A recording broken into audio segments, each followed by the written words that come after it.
तो जैसा कि पिछले एपिसोड हमने देखा था, प्रिंस इवान ये एंसेंट मैनुअल टावर्स में एंटर करता है। अब आगे अंदर जाते ही यहाँ पर इसे कई सारे जेनेसिस की टेक्निक, जेनेसिस रून्स, जेनेसिस वेपन्स, मतलब बहुत सारी चीज़ें देखने को मिलती है और सभी एक बॉल के फॉर्म में थे। मतलब अंदर में क्या है शायद कुछ पता ना चले, इसीलिए ओल्ड जुआन ने भी कहा था और टीचर शेन ने भी कि जो तुम्हें मिलेगा वो तुम्हारे नसीब के ऊपर डिपेंड करेगा, चाहे कितने भी अपनी स्पिरिचुअल पावर को यूज़ कर ले। ये उन्हें पढ़ नहीं पाया था। तब इसके दिमाग में आता है कि इसके पास सेंट डिकोडर रून भी तो है, और जैसे ही सेंट डिकोडर रून को ये एक्टिवेट करता है, उन बॉल्स के अंदर कौन सी टेक्निक्स हैं अब ये उन्हें देख सकता था। समय बीतता है, युआन को 4 बॉल्स पसंद आते हैं और ये सभी टेक्निक्स हेवन टायर की ही जेनेसिस टेक्निक्स थे। और युआन लंबा समय बीतने के बाद यही सोच रहा था कि इन 4 में से एक ही चुनना पड़ेगा। वैसे तो ये चारों को चाहता था, पर एक ही आप चूज कर सकते हो। पर युआन जैसे उनमें से एक बॉल पकड़ने जाता है, इसके यूनिवर्सल बैग में एक सेंसेशन होता है और ये सेंसेशन कुछ और नहीं बल्कि जो एंसेस्टर कांग जुआन ने इसे सेंट रेमंड्स डोमेन में एक टोकन दिया था, ये उसमें से था। युआन को समझ में नहीं आता, पहली बार इस टोकन में कुछ ऐसा हरकत हो रहा था और इस सिग्नल की वजह से, इस टोकन की वजह से ये जो चारों बॉल्स थे ये भी यहाँ से गायब हो जाते हैं। युआन को समझ में नहीं आ रहा था, मतलब ये भी नहीं मिलेगा क्या मुझे। अब ये टोकन, जिसको कि हम एक बॉल भी बोल सकते हैं, ये इसके यूनिवर्सल बैग से बाहर निकलता है और आगे की तरफ बढ़ने लगता है। युआन इसे फॉलो करता है और सामने में मतलब एक वॉल टाइप कुछ होगा, ये टोकन जाके वहां पे लग सा जाता है और एक कमरा हम बोल सकते हैं या दरवाजा खुलता है। अब युआन को समझ में आता है, ये अंदर एंटर करता है, टोकन को ये निकाल भी लेता है। फिलहाल ये इस जगह को देखता है जो कि पहले से काफी खतरनाक दिख रहा था, मतलब माहौल थोड़ा अलग था क्योंकि ये इनर पार्ट था। यहाँ पर इसे जो भी टेक्निक सब दिखती है, मिड ग्रेड की हेवन टेक्निक, उनका मिनिमम लेवल था और एक और स्क्रॉल था जो कि ग्रेड 7 का की कल्टीवेशन मेथड था। अब युआन डिसाइड करता है कि ये जो मिड ग्रेड की हेवन टेक्निक्स हैं इनमें से एक ये चूज कर लेगा और ये स्क्रॉल ले भी लेता है। पर जैसे ही पलट रहा था वहां पे एक बेड था और बेड के दीवानों में एक हरे रंग का कुछ चिपका हुआ था, स्क्रॉल टाइप ही था। अब युआन तुरंत ही सेंट डिकोडर रून से इसे पढ़ने की कोशिश करता और फिलहाल जो इसने स्क्रॉल उठाया था उसे रख देता है। और जब ये पढ़ता है तो ये हैरान था क्योंकि उस पर लिखा हुआ था immortal body tie green would mark. ये भी एक प्रकार का जेनेसिस टेक्निक ही था और इसे लगा नहीं था कि एंसेस्टर कांग जुआन इसे यहाँ पे रखेंगे, यानी ये बहुत खास चीज होगा। ऑब्जर्व करने के बाद इसे पता चल चुका था ये क्या चीज। इससे आपको बेसिकली अगर कल्टीवेट करना है तो अपने बॉडी में एक मार्क बनाना पड़ेगा जिससे कि ग्रीन वुड मार्क कहेंगे, और इसे बनाने के लिए आपको कोई एंशिएंट मैजिकल वुड एलिमेंट चाहिए होगा। इससे आपका पावर नहीं बढ़ेगा बल्कि आपका स्ट्रेंथ बढ़ेगा, यानी फिजिकल बॉडी कहीं ज्यादा स्ट्रॉन्गर हो सकती है। और साथ में ये क्योंकि वुड पावर है तो आपकी बॉडी को हीलिंग पावर भी प्रोवाइड करेगा। इवन अगर आप हल्का सा भी बचे हो, एकदम सांस हल्की चल रही है, तो भी इस वुड मार्क के थ्रू आप फिर से रिकवर कर सकते हो। तो सीधा सीधा ये लाइफ फोर्स को बढ़ा देगा। युआन सोचता है इसका लेवल क्या होगा। हेवन टायर का तो पक्का है, पर उसमें क्या ये हाई ग्रेड का है, मे भी शायद उससे भी ऊपर। पर इस टेक्निक को लर्न करने के लिए वुड एलिमेंट का टाई की चाहिए, वो और टफ होगा, वो कहाँ से इसे मिलेगा। लंबा विचार करने के बाद ये इसे उठा ही लेता है। युआन बाहर आता है। जब ये बाहर आता है तो 2 लोग इसे दिखाई देते हैं, एक तो ओल्ड जुआन और दूसरे स्वॉर्ड पीक मास्टर लिंगजून। अब लिंगजून जैसे ही युआन की तरफ देखते हैं, युआन को एक अलग ही पेन सा फील होता है क्योंकि स्वॉर्ड और इनका कुछ ज्यादा ही पावरफुल था। लिंगजून तुरंत ही अपनी आंख हटा लेते हैं क्योंकि इसके वजह से युआन इंजर्ड हो सकता था। और ये युआन से कहते हैं, युआन तुम काफी टैलेंटेड हो, क्या तुम चाहोगे कि मेरा स्वॉर्ड पीक ज्वाइन करो। ये सीधा बात करते हैं, पर युआन भी इन्हें एकदम प्यार से मना कर देता है। अब लिंगजून भी कहते हैं मुझे ये नहीं समझ में आता, मतलब मैं ये जानना चाहता हूँ कि तुम ये सेंट जेनेसिस पीक पे रहना क्यों चाहते हो। जब युआन एकदम प्यार से बोलता है कि मैंने पीक सेरेमनी कॉम्पिटिशन के दौरान ही बताया था, मैं यहाँ पे इसलिए पहुंचा क्योंकि मास्टर कांग जुआन का मुझे सेंट रिमेन ब्लड मिला था, साथ में उन्होंने मुझे गाइड भी किया था, तो ये मैं एक तरह से उनको एहसान चुका रहा हूँ। लिंगजून एकदम शांत हो जाते हैं। तभी ओल्ड जुआन बीच में बोलते मुझे लगा नहीं था, मतलब ये युआन की तरफ देख के कहते कि यंगर जनरेशन में भी कोई ऐसा आएगा जो मेरे मास्टर के इरादों को समझेगा, जो उनका एहसान मानेगा। ये एक तरह से टॉन्ट भी मार रहे थे लिंगजून पे, और साथ में लिंगजून को बोलते कि यहाँ पे एकदम शांति रहती है, तुम अपने स्वॉर्ड पे लौट जाओ। लिंगजून समझ जाते हैं और यहाँ से निकल जाते हैं। युआन भी एक लंबी चैन की सांस लेता है। अब इधर ओल्ड जुआन प्रिंस युआन की तरफ देखते हैं और हैरानी से कहते हैं कि तुम मास्टर के ट्रेनिंग चैम्बर में एंटर कर गए थे, और साथ में ये भी बोलते हैं कि चैम्बर में जो आइटम्स है वो नॉर्मल डिसाइपल्स के लिए नहीं है। युआन के भी पसीने छूटने लगते, मतलब मैंने जो लिया है मुझे वापस करना पड़ेगा। ये ऐसा सोचता है क्योंकि जो टाई ग्रीनवुड मार्क था वो इसे पसंद आ चुका था। ओल्ड जुआन इससे कहते हैं रूल्स के हिसाब से तुम अभी भी लैग कर रहे हो, मतलब तुम्हारे अंदर अभी वो काबिलियत नहीं है, पर तुम्हारी बातों को सुनकर मैं तुम्हें इस बार एक्सेप्शन बना देता हूँ। युवान भी इन्हें थैंक्स बोलता है। तभी ओल्ड जुआन फिर से बोलते हैं इतना जल्दी सेलिब्रेट मत करो, तुम उसे ले सकते हो पर एक कंडीशन के साथ। युवान पूछता है क्या? अब यहाँ से शुरू होती है असली कहानी। लड़का मेरा बड़ा हो रहा है। ओल्ड जुआन बोलते हैं कि मेरे मास्टर के आइटम्स इतने अच्छे से यानी इतने आसानी से नहीं उपलब्ध होते, उसके बदले में तुम्हें एक हेवन क्रेडिट मुझे देना पड़ेगा।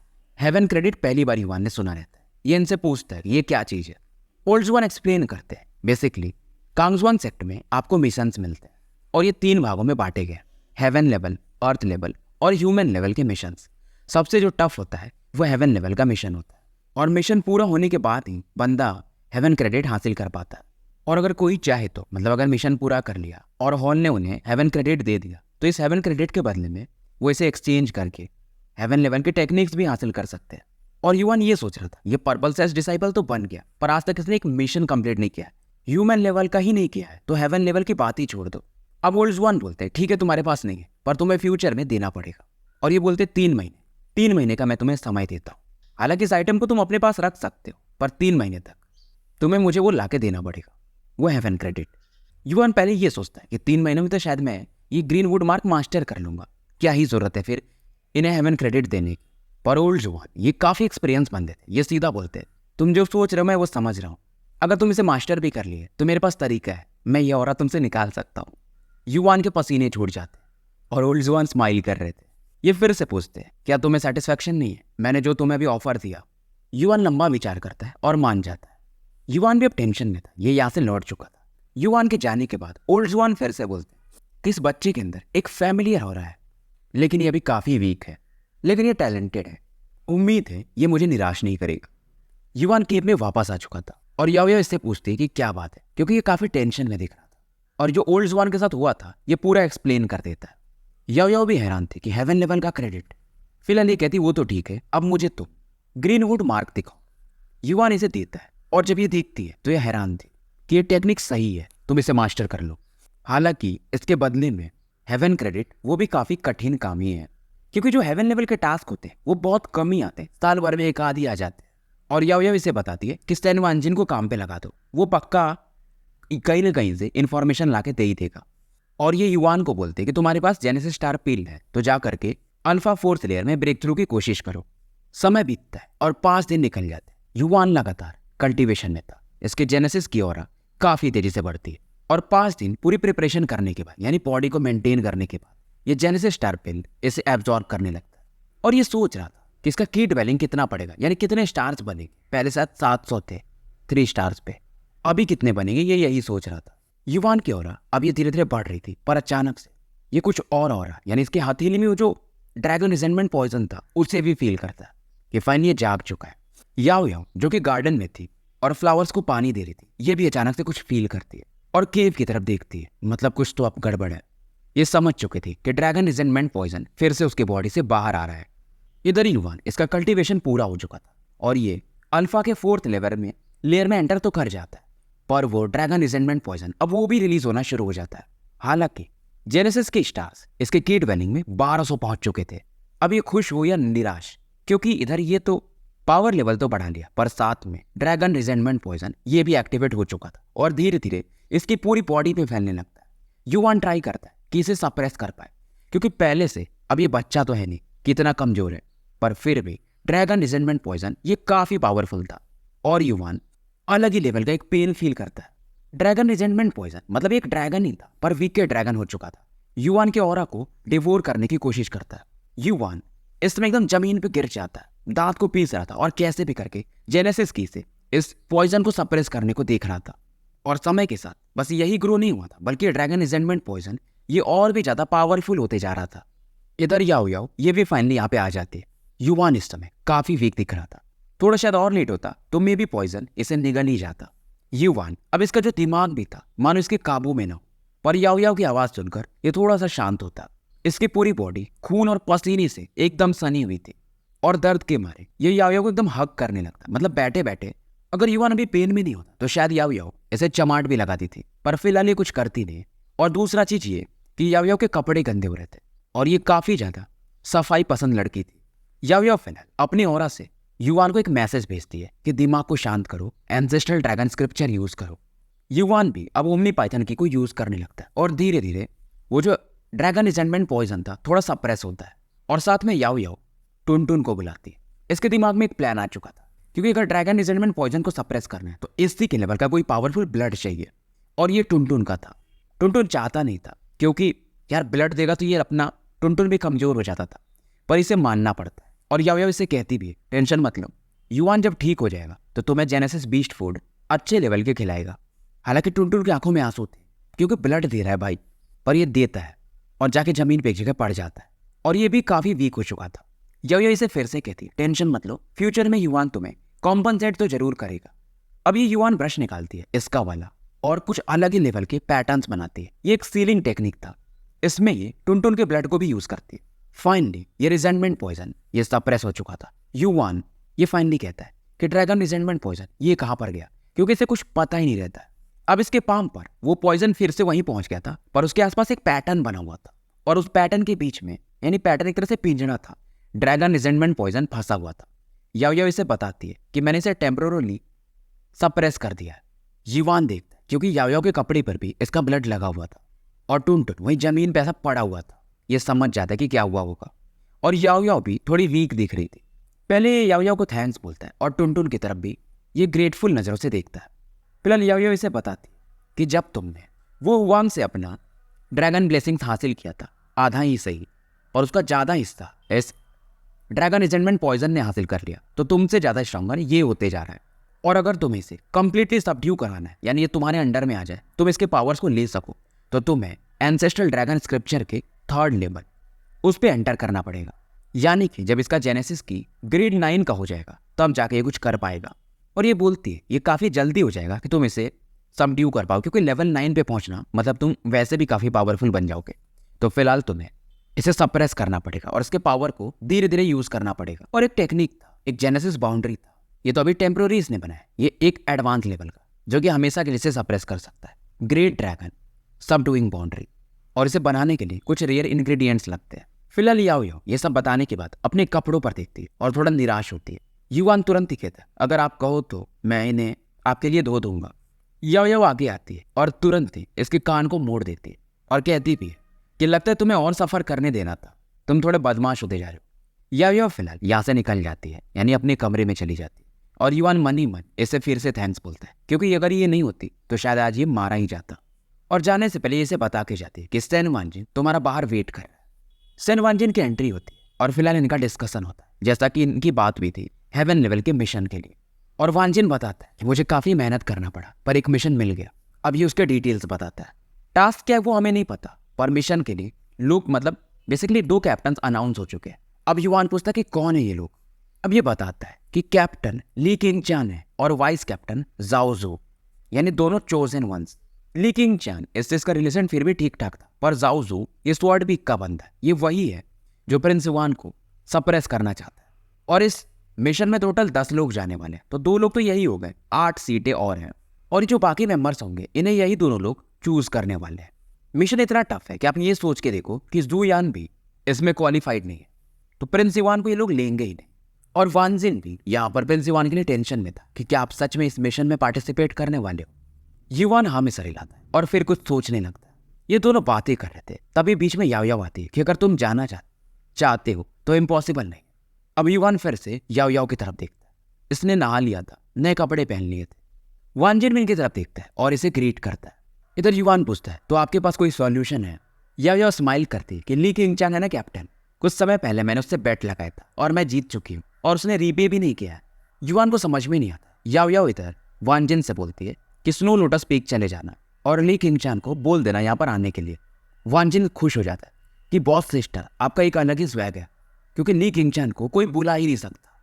ऐसा बस याओ याओ कर सकती थी, क्योंकि अगर युवान बोलता तो किंग चान इसे इग्नोर ही मार देती। जाने से पहले वांजिन भी इसके मजे लेता है कि लिटिल युवान ब्रो, लड़कियों के मामले में क्या ही आपकी किस्मत है। युवान चाय पी रहा था, ऐसा लगा ये चाय थूक देगा, कैसे भी कंट्रोल करता है। इधर वांजिन स्नो लोटस पीक के लिए निकल जाता है। समय बीतता है और किंग चान फिलहाल इनके पर्पल केव आ जाती है। और आते ये देखती है कि युवान और याओ याओ इसका वेट कर रहे हैं। युवान को तो इग्नोर ही मार देती है। सीधा याओ याओ से पूछती है कि तुम्हें मुझसे कुछ बात करना है। याओ याओ भी ज़्यादा घुमाती नहीं और सीधा बोलती है कि हेवन मिशन मिला है शायद तुम्हें, मैं चाहती हूँ कि जाओ युवान को तुम साथ में लेके जाओ। युवान का भी चेहरा लाल हो जाता है और ये किंगचान की तरफ देख रहा था। किंगचान अब याओ याओ को समझाने लगती है कि यार वो हेवन क्लास मिशन है, बच्चों का खेल नहीं है, और उसमें मेरा अकेले का नहीं चलेगा, जाओजू की भी तो बात माननी पड़ेगी। अब याओ याओ भी कहती है लगता है तुम अपना प्रीवियस बैट भूल गई, तुम हारी थी। किंगचान बोलते दूसरे तरीके से हम इसे सेटल कर लेंगे, पर हेवन टास्क मिशन में सही नहीं होगा और ये अभी उतना काबिल नहीं है। किंगचान हालांकि मानती है कि युवान अच्छा है, टैलेंटेड है, पर्पल साइज डिसाइपल भी बन चुका है, पर अभी भी जूयान जैसा बंदा इस मिशन में नहीं आ सकता है, तो ये कैसे आएगा तुम सोचो। अब याओ याओ कहती वो सब तो ठीक है, मतलब तुम बैट को पूरा नहीं कर रही हो। लेकिन किंगचान भी थोड़ा गुस्सा होती है कि कुछ और मांग लो यार, ये नहीं। अब याओ याओ भी इधर कहती है कि तुम्हें जितना लगता है कि युवान यूजलेस है, काम नहीं आएगा, वैसा नहीं है, और तुम वैसे भी इस मिशन के कैप्टन हो, तुम चाहो तो एक बंदा तो चूज कर ही सकती हो। ली किंगचान भी कहती यार देखो दिखने में तो ये एवरेज है। युवान ये सब सुन रहा था और कहता यार ये मेरे बॉडी के बारे में तो शेम मत करो, वैसे युवान सुंदर है, अब क्या ही बोल सकते, लड़कियों की पसंद थोड़ी अलग होती है। ली किंगचान को भी गुस्सा आता है कि मुझे पता होता कि तुम बैट में ऐसा कुछ करोगी तो मैं कभी तुमसे बैट लगाती ही नहीं, और ये मान जाती कि ठीक है। पर ये भी कहती है कि हेवन क्रेडिट अगर तुम्हें चाहिए, यानी मिशन तो मिल रहा है, तो तुम्हें कुछ वैसा काम करना पड़ेगा, नहीं तो मिशन से वापस लौटने के बाद भी हेवन क्रेडिट तुम्हें नहीं मिलेगा। अब याओ याओ इस पे ये कहते हैं कि वो सब तुम छोड़ दो, बस तुम इसे लेके जाओ। और किंगचान ये भी बोलती है मैंने वैसे तो इसको मैं सजेस्ट कर सकती हूँ, पर बाकी लोग कैसे रिएक्ट करते हैं ये इसे खुद हैंडल करना पड़ेगा। याओ याओ मान जाती है। लेकिन किंगचान को अभी भी लगता था कि युवान अभी जो भी है याओ याओ के दम पे है, और याओ याओ एक ऐसी वूमेन है जैसे कि ली किंगचान रेस्पेक्ट करती है, नहीं तो बाकी कोई वैसा है ही नहीं। ये फिर से सोचती है कि याओ याओ इसकी हेल्प इतना क्यों करना चाहती है, और इसके लिए ये मेरे सामने भी एक तरह से झुक ही गई, कुछ तो अलग है। इधर किंगचान युवान को बोलती है मुझे थैंक्स मत बोलो, अगर तुम याओ याओ को अनईजी फील नहीं कराना चाहते हो तो मिशन में अच्छा करना। फिलहाल युवान इससे इस मिशन के बारे में पूछता है और पूरे रूल्स वगैरह ये लोग ये बताती है कि हम ब्लैक फ्लेम प्रोविंस जा रहे हैं, सेंगजाओ कॉन्टिनेंट के, जहाँ पे एक वोल्केनो इरप्ट हुआ है और वहाँ पे इसेंस फ्लेम मिलेंगे, और ये जो इसेंस फ्लेम होते हैं ये जेनेसिस की कल्टीवेशन में काफ़ी अच्छे होते हैं और वो एक वेन्स के समान होते हैं, तो हमें ग्रेड 6 के लाने हैं। और वहाँ पर बस हम ही नहीं जाने वाले, सैक्रेड पैलेस वाले, बाकी भी जो सेक्ट वाले हैं वो आने वाले हैं, तो एक फाइट भी होना है। पर लेकिन किंगचान को अभी भी लगता था कि युवान जाके वहाँ पर एक बर्डन ही बनेगा। युवान इसकी बात सुनता और कहता है सीनियर सिस्टर इतना तो समझ लो कि मैं बर्डन तो नहीं बनूंगा। किंगचान इसकी बात को दिल पे तो नहीं लेती है, पर ये सोच रही थी और फिर बताती है कि ब्लैक प्रोविंस के लिए हम 5 दिन में निकलेंगे, तो अपनी तैयारी कर लो, उम्मीद है तुम मुझे भी लेट डाउन नहीं करोगे। अब इन 5 दिनों तक युवान अपने केव में ही रहता है, और जो अभी जेनेसिस 4 स्टार पे अल्फा लेयर के ये अपग्रेड हुआ था उसे मास्टर करने में लगा था। 5 दिन ये निकल चुके थे और इन 5 दिनों में युवान जो था वो वुड पीसेस को भी यूज कर रहा था, ताकि ये वो जो टाई ग्रीन वुड मार्क था उसे प्रैक्टिस कर पाया। इसका जो पहला स्टेप होता है अपने बॉडी पर एक मार्क बनाना पड़ता है, और उसके बाद यीमू की या वुड की इसमें फ्यूज करना पड़ता है। 4 घंटे और निकल जाते हैं और युवान के 4 आर्म पर बेसिकली एक ग्रीन मार्क बनता है, पर ये 1% ही कंप्लीट हुआ था, क्योंकि जो यीमू की होता है या वुड की ये मिलना भी काफ़ी मुश्किल होता है, इसे वुड पीसेस से ही निकाला जाता है, और ये वुड पीसेस हाई क्वालिटी के होने चाहिए। इस चक्कर में युवान ने अपने अच्छे खासे पैसे भी खर्च किए थे। युवान बाहर निकलता है और सैन वानजिन इसका पहले से वेट कर रहा था। वानजिन थोड़े टेंशन में था, युवान समझ जाता है। अब इससे पूछता है तो पता चलता है कि देखो 2 लोग तो फिक्स है मिशन में, कैप्टन और वाइस कैप्टन, उसके अलावा 8 लोगों के झगड़े हैं, तो बहुत सारे लोग इन 8 स्पॉट्स के लिए एक दूसरे से फाइट कर रहे हैं, और आपका भी नाम इन दिनों रिवील हो चुका है। इसके वजह से बहुत सारे लोग ऑब्जेक्ट कर रहे हैं कि वो बंदा क्यों जा रहा है, यानी आप क्यों जा रहे हो, आपके पास उतनी क्वालिफिकेशन नहीं है। युवान कहता है पर ली किंगचान तो ये मैटर संभाल नहीं होंगे।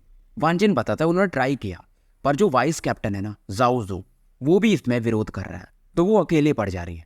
युवान को भी गुस्सा था, ये जाओजू ये फिर से, और सीनियर सिस्टर ली किंगचान ने ही मुझे तुम्हें बुलाने के लिए भेजा है। ली किंगचान ने इसलिए बुलाया था क्योंकि बाकी लोग वहाँ पे इकट्ठा थे, और ये चाहती थी कि प्रिंस युवान वहाँ पर कुछ अपने पावर्स को दिखाए ताकि लोग इसे एक्नॉलेज कर सके। युवान भी मन में सोचता है ठीक है फिर इन लोगों को दिखाई देता हूँ।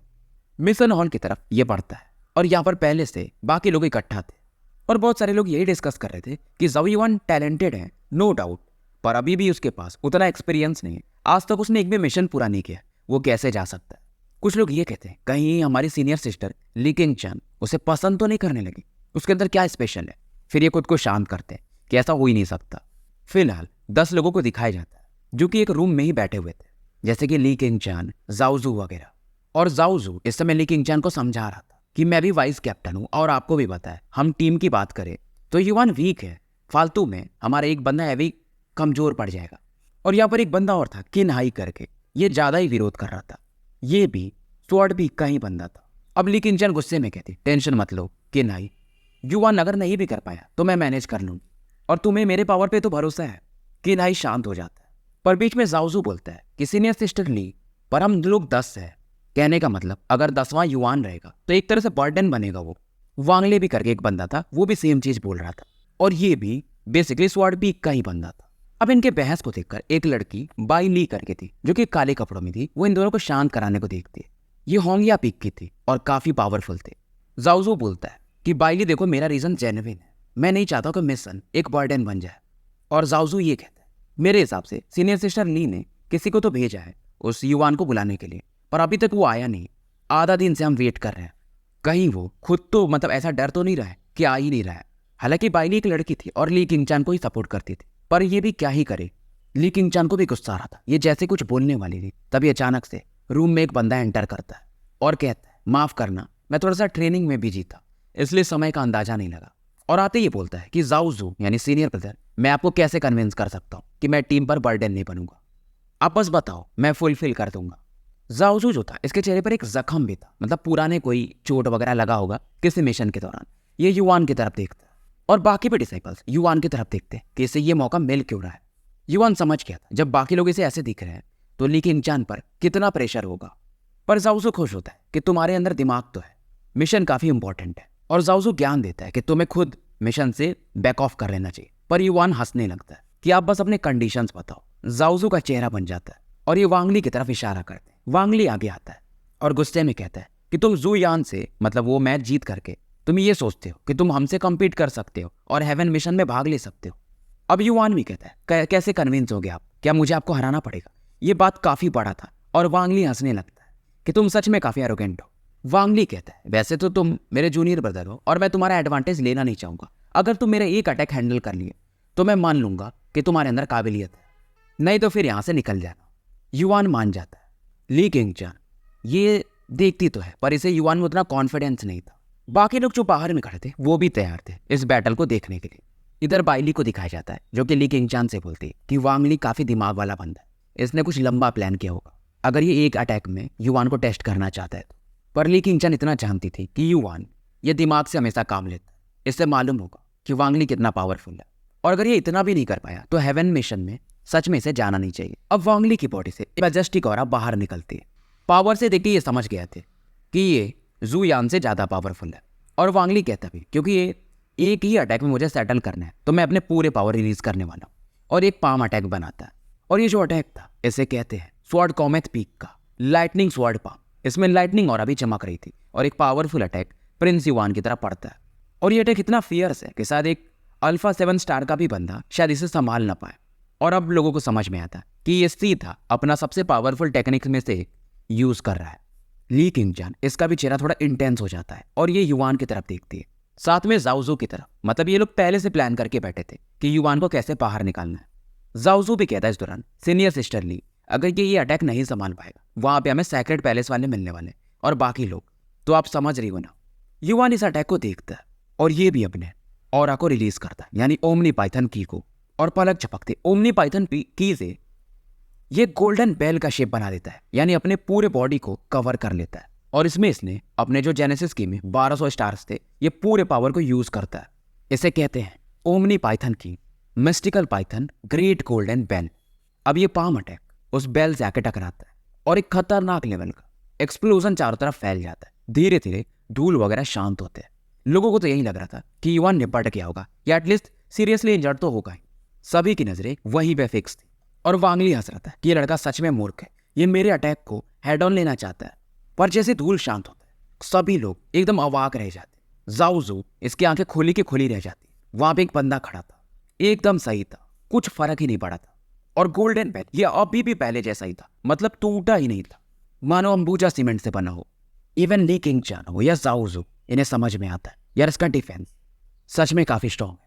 जाओ युआन ने भी अपने इस डिफेंसिव पावर को पहली बार टेस्ट किया था और ये भी काफी सेटिस्फाइड था। वांग ली, इसका चेहरा गुस्से से नीला पीला होने लगता है। अब वांग ली को गुस्सा आता है और ये गुस्से में कहता है, मैं मान ही नहीं सकता कि मैं तुम्हारे इस डिफेंस को तोड़ नहीं सकता हूँ। युवान को भी फर्क नहीं पड़ता है, ठीक है आ जाओ, वैसे भी बैट तो तुम हार ही चुके हो। और ये भी अपने जेनेसिस की को रिलीज करने लगता है। पर तभी अचानक से एक जेनेसिस की जो कि मानो एकदम फ्रीजिंग पावर जैसी हो वांग ली को सप्रेस कर देती है। और ये ली किंग चान थी कि तुम हार चुके हो, फिर भी तुम्हें मानने में क्या दिक्कत है? क्या तुम स्वॉर्ड पीक वाले ऐसे ही हो, हमेशा वादा करोगे और उससे पीछे हट जाओगे? जाओजू को गुस्सा तो आता है पर ये कुछ बोल नहीं पाता है क्योंकि स्वॉर्ड पीक का तो ये भी था। अब ली किंग चान कहती है सभी से, क्योंकि जाओजू तुम ही बताओ, वांग ली तो हार चुका है, अब तो युवान क्वालिफाइड है ना। अब जाओजू कहता है, अगर आप इसको लेके चलना ही चाहती हो तो अब मुझे कोई फर्क नहीं है, पर फिर भी ये बर्डन ही बनेगा। किंग चान भी एकदम आईसी और में बोलती है, तुम्हें उसकी टेंशन लेने की जरूरत नहीं है। तो फिलहाल ये 10 लोग डिसाइड हो चुके थे। किंग चान नीचे उतरती है और युवान के कान में बोलती है कि अच्छा है तुमने मुझे लेट डाउन नहीं किया। इधर बाइली कहती है, क्योंकि ये होंगिया पीक की थी तो ये लोग मसल पावर में काफी स्ट्रांग होते हैं, और ये कहती है क्या मैं भी तुम्हारी इस डिफेंस को टेस्ट कर सकती हूँ? पर युवान हंसता है कि नहीं नहीं कोई जरूरत नहीं है। ली किंग चान यहाँ से पलट के जाती है और युवान इसे देखते रह जाता है क्योंकि ये भी तो सुंदर तो थी। पर फिलहाल ये अपने मिशन पे ध्यान देता है। इधर अगले दिन की सुबह होती है और एक माउंटेन पीक पर सभी लोग इकट्ठा हो चुके थे और युवान का वेट कर रहे थे। वही युवान टुनटुन से और याओ याओ से बातें कर रहा था। टुनटुन अभी भी नाराज था जब से इसने अपना इसेंस ब्लड यूज किया था, और याओ याओ इसे समझाती कि ड्रैगन पॉइजन फिर से दोबारा यूज मत करना, नहीं तो वहां पे तुम्हें कोई बचाने वाला भी नहीं होगा। और याओ याओ इससे कहती कि तुम्हें यह स्पॉट मेरी वजह से मिला है, मुझे किंग चान के सामने झुकना पड़ा, तो निराश मत करना, नहीं तो तुम्हें मालूम है। युवान समझ जाता है और फिलहाल ये भी कहती है कि मैं ये जो ग्रेट सब्टविंग रून है ड्रैगन वाला, इसके इंग्रेडिएंट्स इकट्ठा करती हूँ, और ये लिस्ट युवान को भी देती कि अगर तुम्हें कुछ मिले वहां पे तो इकट्ठा कर लेना। युवान इससे कहता है आप टेंशन मत लो, मैं ठीक ठाक वापस लौट आऊंगा, आखिर में मैंने मास्टर को प्रॉमिस किया है कि मैं आपको प्रोटेक्ट करूंगा। याओ याओ देखती है और कहती है अभी तुम्हें बहुत आगे जाना है, फिलहाल तो मैं ही तुम्हें प्रोटेक्ट करती हूँ। युवान भी कहता है थोड़ा मुझे समय दो। याओ याओ फिर से कहती है पहले वो एम्पायर को तो हरा लो, फिर आगे का देखेंगे। युवान इधर से निकल जाता है और याओ याओ ये फिलहाल कुछ पुराने दिनों को याद कर रही थी कि जब ये युवान से मिली थी तो ये कितना वीक था, पर ये धीरे धीरे समय के साथ ग्रो करते जा रहा है। इससे मालूम था अगर ग्रैंडपा है यानी कि मास्टर कांग युवान ने इसे सेलेक्ट किया है तो जरूर ये कुछ बड़ा ही करेगा। यहाँ पे मैं कांग जुआन की बात नहीं कर रहा हूँ, मास्टर कांग युवान की बात कर रहा हूँ। इधर किंग चान वगैरह कब से प्रिंस युवान का वेट कर रहे थे और फाइनली ये वहां पे पहुंचता है। फिर से वही डायलॉग मारता है कि मैं थोड़ा लेट हो गया, माफ करना। और ली किंग चान इस दौरान युवान को समझाती कि इस ट्रिप में तुम्हें ज्यादा कुछ नहीं करना है और आगे कहीं भागना मत, फाइटिंग वगैरह के काम हमें ही करने पड़ेंगे, बस तुम्हें शांति से देखना है और जितना कम कोशिश करो उतना सही रहेगा। और फिलहाल इनकी टीम यहाँ से ब्लैक प्रोविंस के लिए रवाना हो जाती है। युवान को गुस्सा ये आ रहा था कि अगर वांगली से इसका पूरा फाइट हो गया होता तो शायद ये लोग मान लिए होते कि ये बैटल में फाइट कर सकता है, पर वो बैटल किंग चान ने ही रोक दिया था। तो स्टोरी को यही समाप्त करते हैं और मिलते हैं फिर कल एक नए वीडियो के साथ।